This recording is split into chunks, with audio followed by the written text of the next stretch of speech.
Buenos días. Hay más arriba que abajo. Bueno, vamos a orar. Padre, te damos gracias en esta mañana porque podemos abrir tu palabra. Señor, oramos para que podamos ser edificados en Cristo Jesús y desafiados, Señor, para ser hacedores de lo que tú quieres decirnos en esta mañana. Oramos en el nombre de Cristo Jesús. Amén.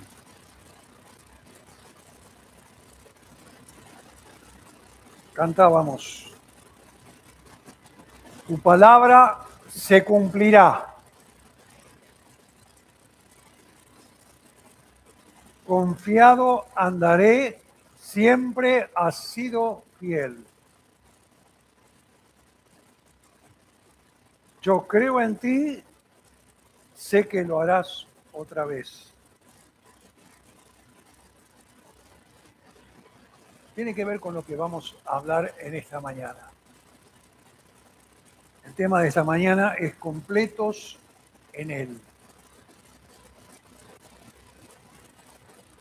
¿Quién en esta semana hizo algo que logró por sus propios esfuerzos, su propia inteligencia, su propia capacidad, y en ningún momento consideró que la gracia de Cristo estaba en lo que estaba haciendo? A mí me pasa. Y yo creo que nos pasa a todos. Vivimos, existimos, actuamos, nos rodeamos, hacemos, decidimos, pero no tomamos conciencia de que Él está ahí. Y de que a veces, cuando las cosas no salen como salen, la gracia de Dios es suficiente. Cristo es suficiente. ¿Conoces a alguien? ¿Tenés un contacto? La gracia de Dios, Cristo es suficiente. Y eso vamos a hablar en esta mañana. Para eso vamos a ir a Colosenses capítulo 2. Colosenses capítulo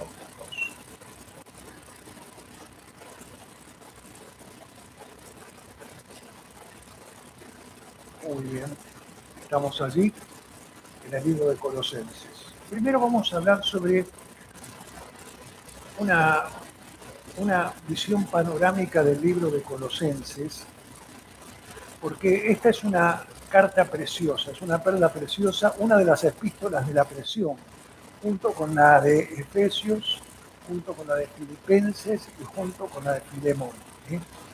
Pero en Colosenses hay un énfasis principal que recae en Cristo, como el cuerpo y la cabeza de lo que es la iglesia.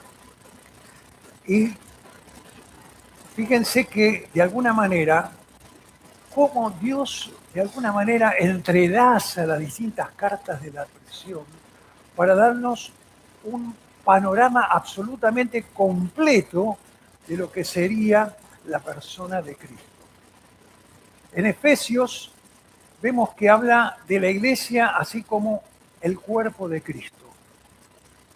En Colosenses nos habla de la cabeza de la iglesia, de Cristo como la preeminencia de todo y sobre todo. En Filipenses nos habla de la vida cristiana, del vivir cristiano, del cristianismo, de vivir con gozo en medio de las circunstancias adversas. Y Filemón, que todos recordarán esta carta personal, es una carta muy práctica para cómo vivir como cristiano.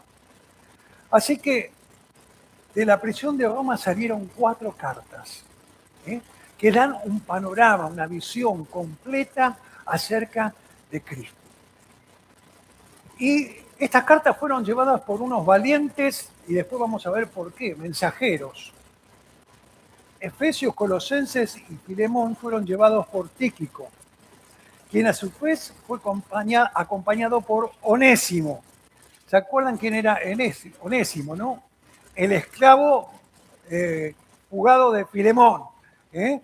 Y uno de los grandes motivos por cual después está la carta a Filemón. Y Filipenses fue llevado por Epafrodito, Epafras, como aparece también en la Biblia, a la iglesia de Filipos. Vamos a ver la ciudad. Vamos, para entender lo que yo quiero comunicarles en esta mañana, vamos a ver acerca de la ciudad de Colosas. Era una ciudad que estaba aproximadamente a unos 140, 160 kilómetros de Éfeso. Yo estuve en Éfeso, les recomiendo alguna vez, si tienen, por la gracia de Dios, ir allí en Éfeso, es maravilloso. Y bueno, frente a Éfeso, ahí cruzando, creo que a 20 minutos de ferry, está Patmos, donde está la revelación de la iglesia del libro de Apocalipsis. Era una ciudad que estaba rodeada por otras 3 ciudades, la Odisea y Herápolis. Esto es donde hoy está Turquía. Y eso estaba tan cercano que podrían verse, ¿no? Los de Colosas se podían ver con los de Herápolis y también con los de la Odisea. Era una ciudad que estaba en una provincia que se llamaba Frigia, en una parte que se llama Asia Menor. ¿Y qué había ahí? Había mucha riqueza mineral, había mucho ganado, se producían muchas telas, por lo tanto era un lugar de comercialización, y había una población judía y había una población gentil, muy importante. ¿Saben cuántos judíos había más o menos en Colosas? Había unos 50.000 judíos. Así que había una población muy grande de judíos. Y esto se remonta a la época de los días de Antíoco el Grande, 223 al 187 a.C., que aparecieron todos estos judíos allí en la ciudad de Colosa. Y había toda una mezcla de gentiles y judíos. Así que esto era muy importante para que podamos entender la problemática de lo que estaba pasando allí en Colosas. En segundo lugar, vamos a hablar sobre la iglesia. Los receptores no conocían personalmente al apóstol Pablo, nunca lo habían visto. De hecho, él jamás visitó a la iglesia de Colosas y por supuesto tampoco la fundó. Entonces la gran pregunta de esta mañana es cómo llegó el evangelio hasta Colosas. Piensen que había entre Colosas y Éfeso, que sí estaba trabajando allí, había como 140, 170 kilómetros. Pero en Hechos 19:10 dice la palabra de Dios allí: así continuó por espacio de 2 años, de manera que todos los que habitaban en Asia, judíos y griegos, oyeron la palabra del Señor. Así que muy probablemente aquellos que de Colosas fueron a Éfeso, escucharon el evangelio de Pablo en Éfeso y luego volvieron allí y fundaron la iglesia. Y Epafras fue salvo tras oír el ministerio de Pablo en Éfeso. Y él también es el que realmente funda allí la iglesia de Colosas. Y hoy Epafras realiza un larguísimo viaje, de Colosas hasta Roma. Miren, acá está Colosas y acá está Roma. ¿Saben cuánta distancia hay acá? Acá, 2.100 kilómetros. Así que imagínense Epafras yendo hacia Roma, 2.100 kilómetros. Si por ahí tomáramos, digamos, algún método, digamos, de transporte rápido hoy en el presente, por ejemplo, un tren, harían falta 29 horas para llegar de un lugar a otro. Y esto nos habla de qué manera, de alguna manera, cómo toda la palabra de Dios y el esfuerzo por preservar la iglesia de ese tiempo fue de cristianos fieles que viajaron, hicieron ese sacrificio para traer las cartas de regreso para Éfeso, Colosas, Filipos, etc. Para entender un poquito más, vamos a ver qué crisis había allí en Colosas. Pablo estaba preso, Epafras va a visitarle y le informa de una enseñanza que estaba invadiendo la iglesia y causando algunos problemas. Y esta herejía hoy se la conoce como el gnosticismo, que procede de la palabra griega gnosis, que significa conocer. ¿Qué era lo que estos gnósticos hacían? Insistían en el saber, profesaban que el conocimiento estaba por sobre todas las cosas y era superior a las verdades espirituales. Dígame si esto no tiene que ver con el tiempo en que vivimos. ¿Sí? Nosotros sabemos que somos un cuerpo, un alma y un espíritu. Y vivimos un tiempo donde absolutamente la gente está enfocada más en el cuerpo, ni siquiera a veces hasta en el alma. ¿Para qué les voy a decir acerca del espíritu? Si ustedes tienen Instagram o tienen alguna de esas plataformas, van a ver las semillas que hacen esto, la bebida que saca esto, no tomes más esto, deja de tomar esto y toma esto.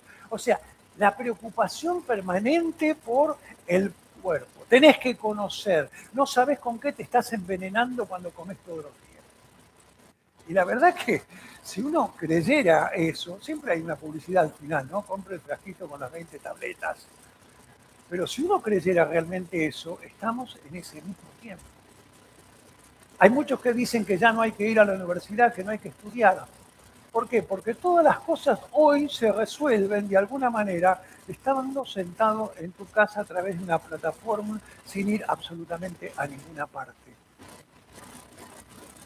Entonces todo lo que queremos hacer es un conocimiento introspectivo para nosotros mismos, sin la necesidad de ninguna manera interactuar con los demás. Y bueno, ¿para qué voy a hablar acerca del espíritu? Así que esta doctrina extraña, que era una mezcla de legalismo, una mezcla de filosofía judía, griega y hasta un poquito de misticismo oriental, era todo esto que estaba afectando a la iglesia de Colosas. Entonces, ¿cómo se preguntaban, fue creado el mundo? Porque ellos decían, no hay que preocuparse por los materiales. Entonces respondían que todo era producto de emanaciones y que Cristo era el resultado de una emanación particular. Por supuesto que todo lo que tenía que ver con lo material, como eran místicos, no tenía absolutamente nada que ver con lo que el apóstol Pablo había proclamado. Y a ellos les encantaban una palabra que después el apóstol Pablo va a usar muchas veces, que es la palabra plenitud. Y por eso muchas veces vemos que el Pablo la usa muchas veces. Y lo que hacían era todas doctrinas legalistas.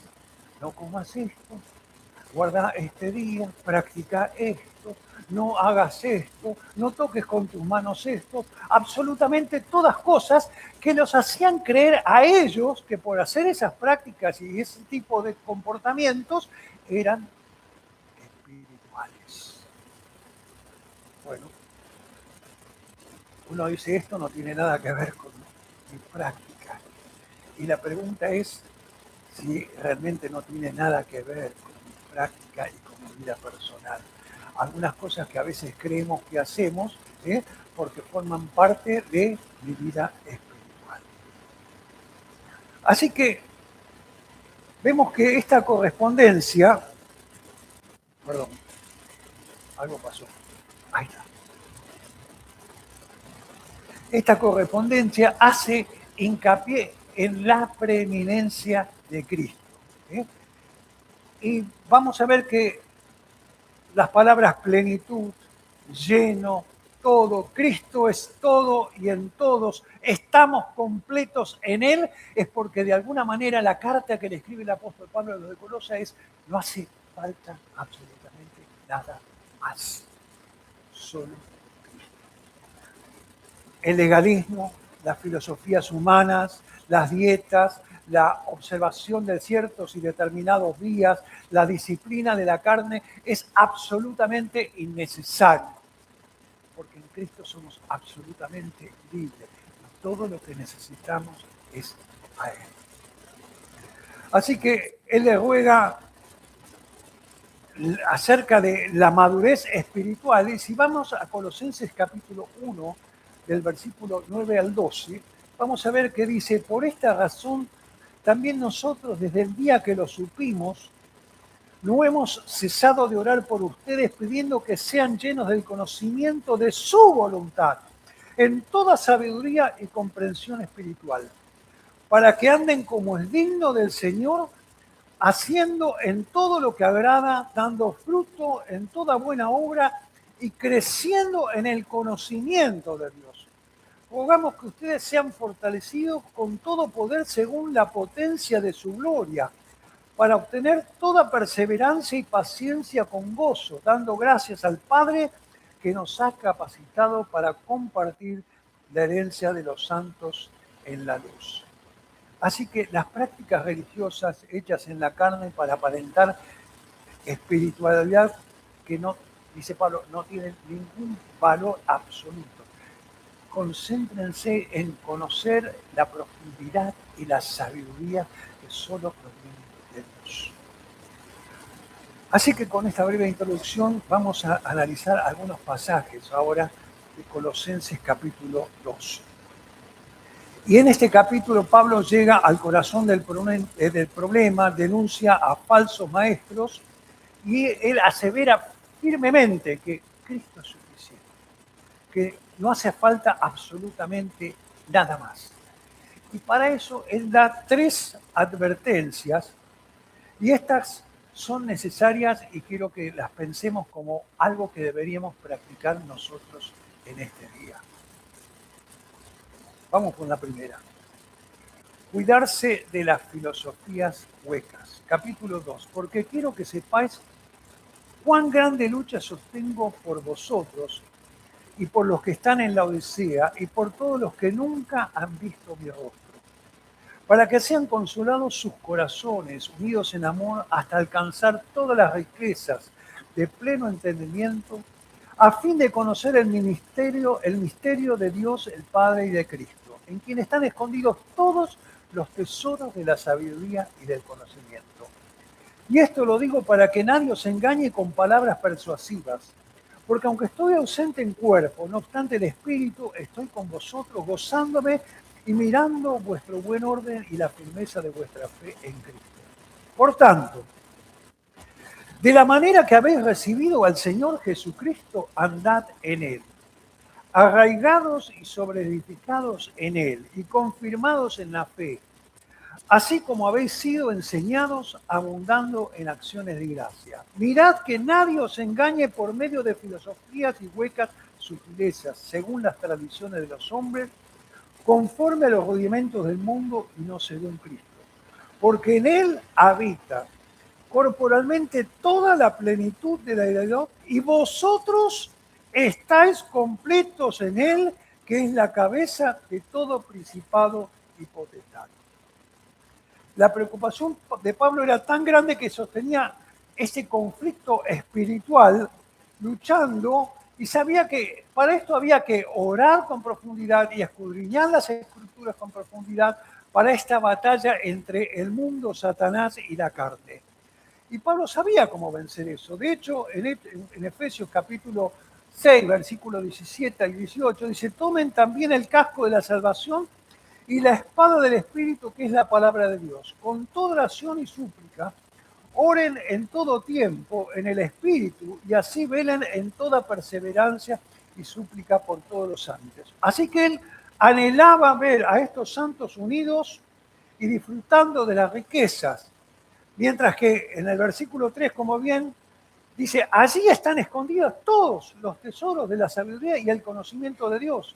Pero había falsos maestros que con falsas doctrinas y filosofías querían distorsionar la fe verdadera y auténtica y la suficiencia de Cristo para aquellos que le habían conocido. Así que cualquier filosofía de cosecha humana que no tenga a Cristo es absolutamente humana y en vana. ¿Cuántas veces nosotros vemos de pronto, y yo sé que ustedes lo ven porque a mí me gusta cómo suena también, les soy honesto, las charlas TED, ¿no? este, y las charlas de ciertos gurús, ¿no? Que tienen pensamientos en particular. Y uno mira y dice, ¿dónde está la supereminencia, la presencia de los conceptos espirituales profundos de la sabiduría de Dios en todo lo que está proclamando? Y vemos que todo es absolutamente humanismo. Suena bárbaro, suena como que uno se eleva y es capaz de llevarse el mundo por delante, pero es falso, absolutamente falso.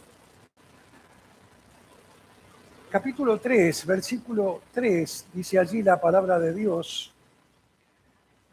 porque habéis muerto a vuestra vida que está escondida en Cristo. Así que ellos seducen con palabras persuasivas, pero nuestra vida ya fue sacrificada y está muerta en Cristo Jesús. Y hemos renacido para una esperanza que nada tiene que ver con las filosofías humanas. Así que yo puse acá como una pequeña reflexión que a veces da mucha tristeza ver que dentro del pueblo de Dios algunos tienen la filosofía de priorizar, ¿no? El evangelio de la prosperidad. ¿Quién dijo que íbamos a ser prósperos? En las escrituras no encontramos esa verdad. No la vamos a encontrar. Que todo te saldrá bien. No. En el mundo tendréis aflicción, dice la Biblia. Pero yo soy suficiente. Yo soy necesario e imprescindible para tu victoria en Cristo Jesús. Así que, ¿cómo podemos nosotros, los creyentes, vencer estas filosofías? Y acá son las tres cosas que quiero compartirles en esta mañana. Ojalá que le pueda, aunque sea, quedar los títulos. El primero de ellos, andar en Cristo. Versículo 6.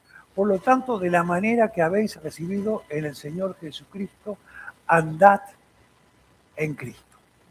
¿Qué quiere decir andar en Cristo? Saquen fotos si quieren.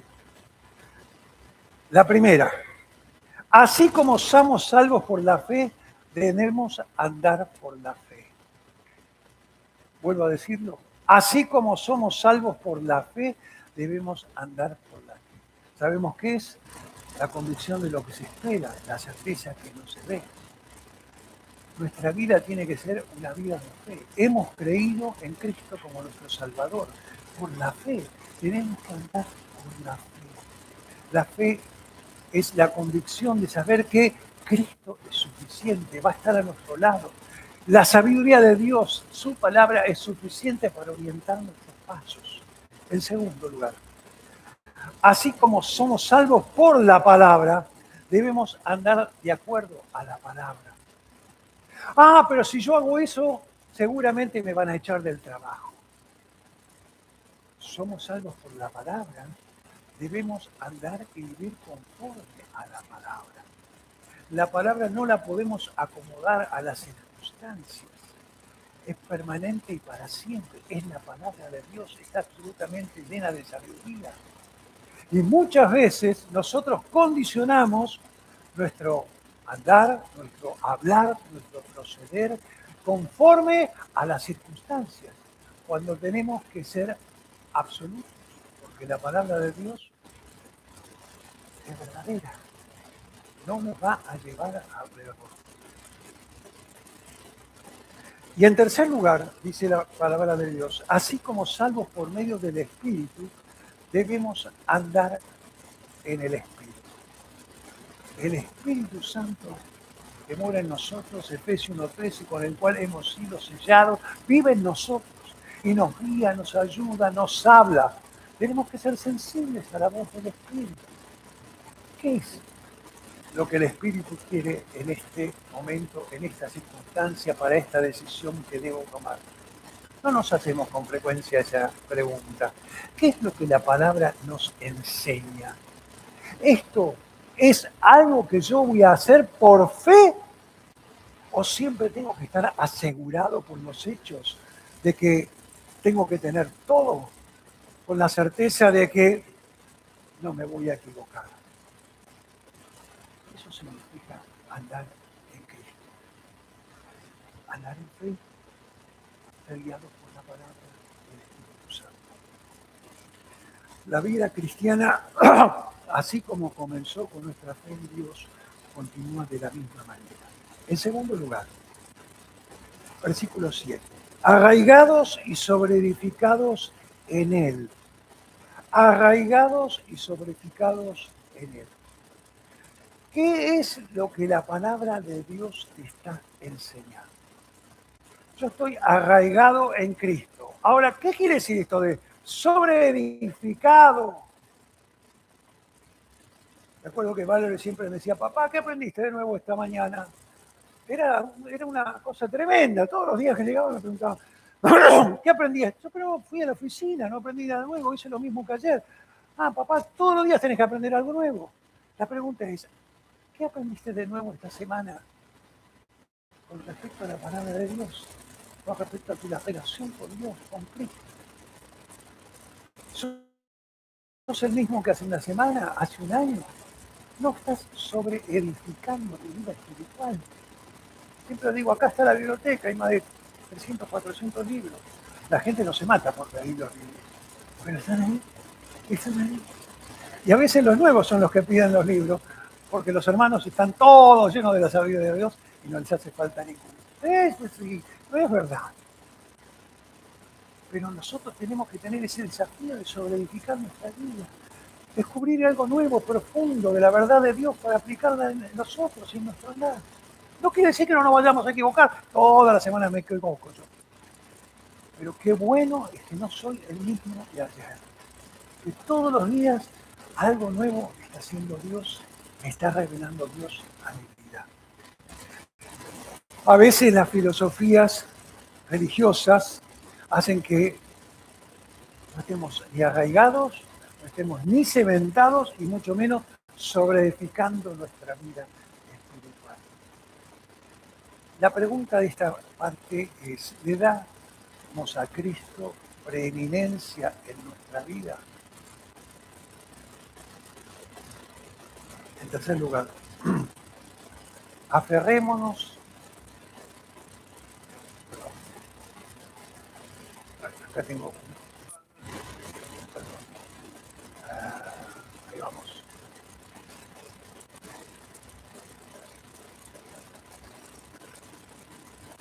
Ahí va. Hagamos la prueba con Cristo. Perdón, acá estamos.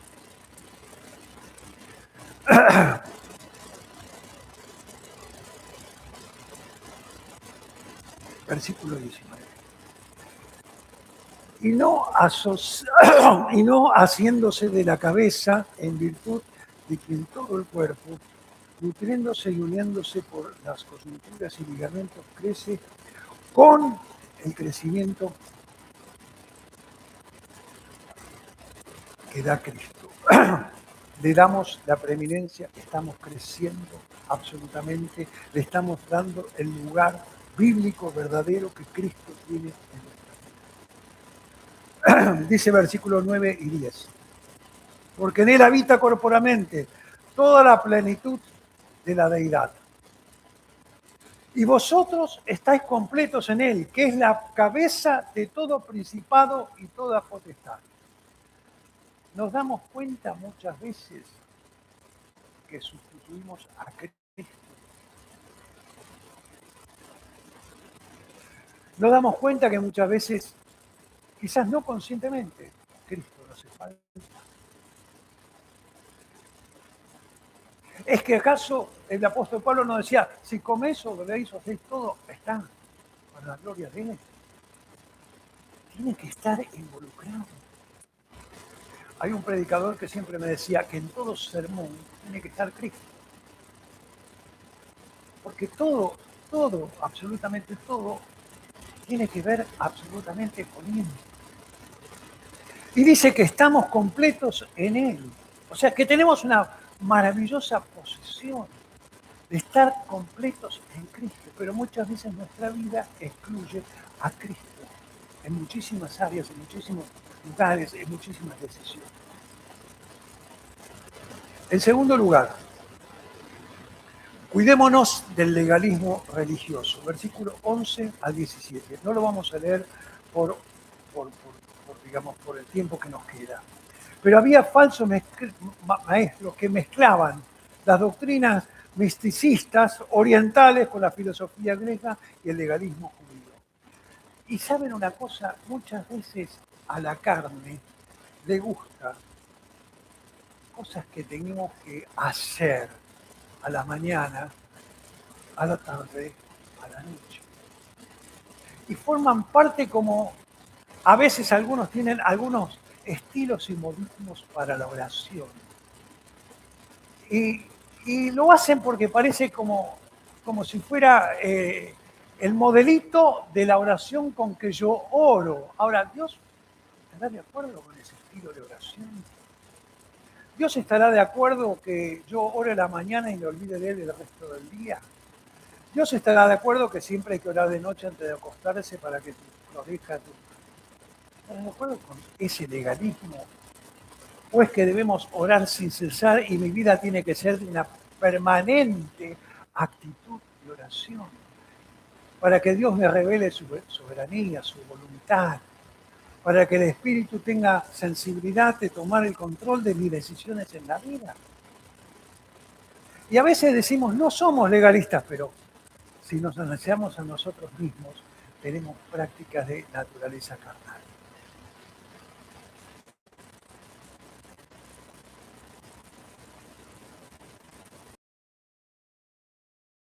Disciplinas inventadas por los hombres. Ayunos, regulaciones, estilos de pensamiento que no tienen que ver absolutamente con lo que la palabra de Dios quiere. Busquen algún libro de estos que son de coaching, motivación, incentivo, que hable de humillación.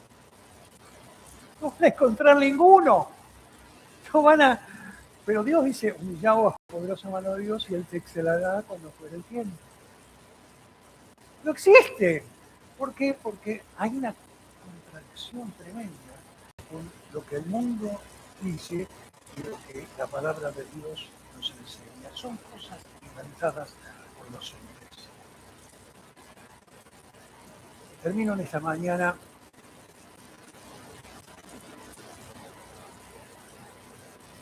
con 1 Corintios capítulo 1, versículos 8, 9 y 10.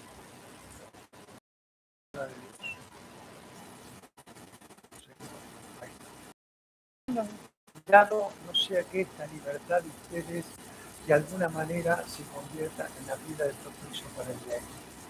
Porque si alguien te ve a ti que tienes conocimiento sentado a la mesa en el templo de ídolos, ¿no será estimulado su conciencia si él es débil a comer de lo santificado a los ídolos? ¿Qué quiere decir esto? Que nuestra vida no es una vida absolutamente aislada, no somos coordinadores cristianos.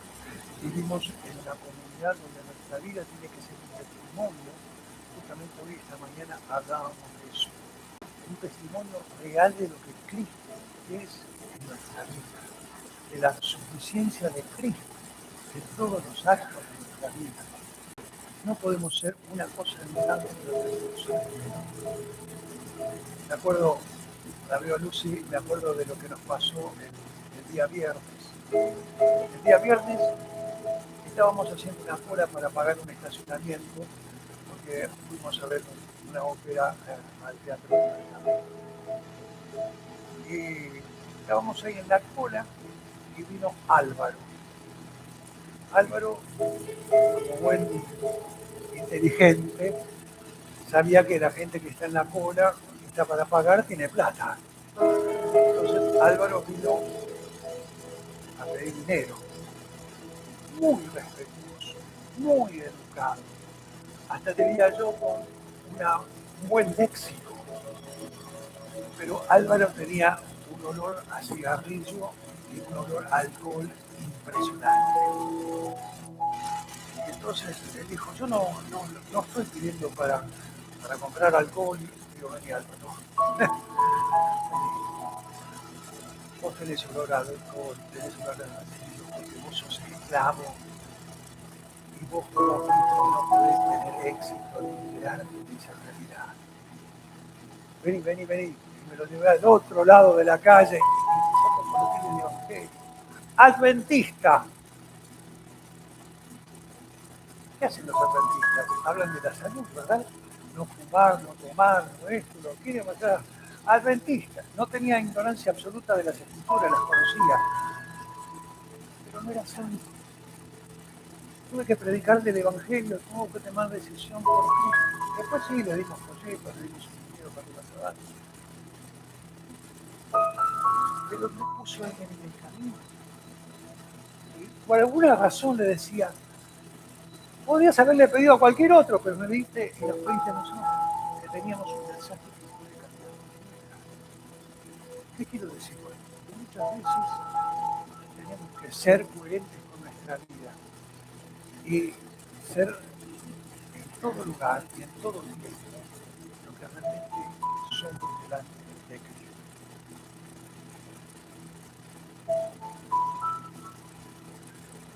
Esta vida no se puede controlar con leyes humanas, solamente siguiendo la palabra de Dios. Esto es desafío, hermanos. No caer en legalismos, no caer en prácticas, no priorizar las cosas que tienen que ver con la vida, sino el desafío es vivir una vida mejor, sobre edificar la vida de forma permanente en la palabra. ¿Para qué? Para que podamos hacernos toda la sabiduría de Dios. Tener, por último, una vida sensible al Espíritu Santo. Pero el Espíritu Santo, hermano, escuche y aprende a escuchar la voz del Espíritu Santo. Aprende a escuchar las señales que da el Espíritu Santo. A veces estamos como obsesionados porque todos hacen esto y les va bien. Pero hay que escuchar la voz del Espíritu Santo y saber que quizás a los que les va bien, les va a ir un día mal. Que son los que siguen al enemigo y es Dios no quiere eso para esta vida. Así que el problema que tenían allí los colosenses es un problema que también tenemos nosotros hoy. No importa sobre dedicar nuestra vida en la palabra y tener la sensibilidad de escuchar la voz del Espíritu Santo. Oramos. Padre Celestial, te damos gracias en esta mañana por tu palabra. Qué bueno es pensar que no necesitamos más que Cristo. Qué bueno pensar que estamos completos en Él. Y Señor, tenemos tu palabra, tenemos el Espíritu Santo con el cual hemos sido sellados. Y tenemos la prueba, Señor, de que así como hemos creído por fe, podemos andar una vida de fe. Sabiendo, Señor, que tú nos vas a guiar a dar el primer paso y las aguas se van a abrir. La respuesta del cielo va a llegar.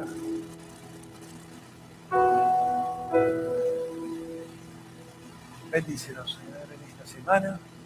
Ponemos nuestra vida en tus manos y ayúdanos a permanecer, a crecer, a ser moldeados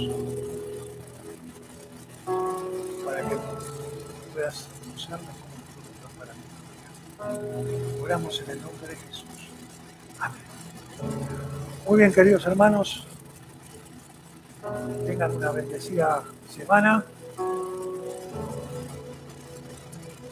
Nos vemos el próximo domingo.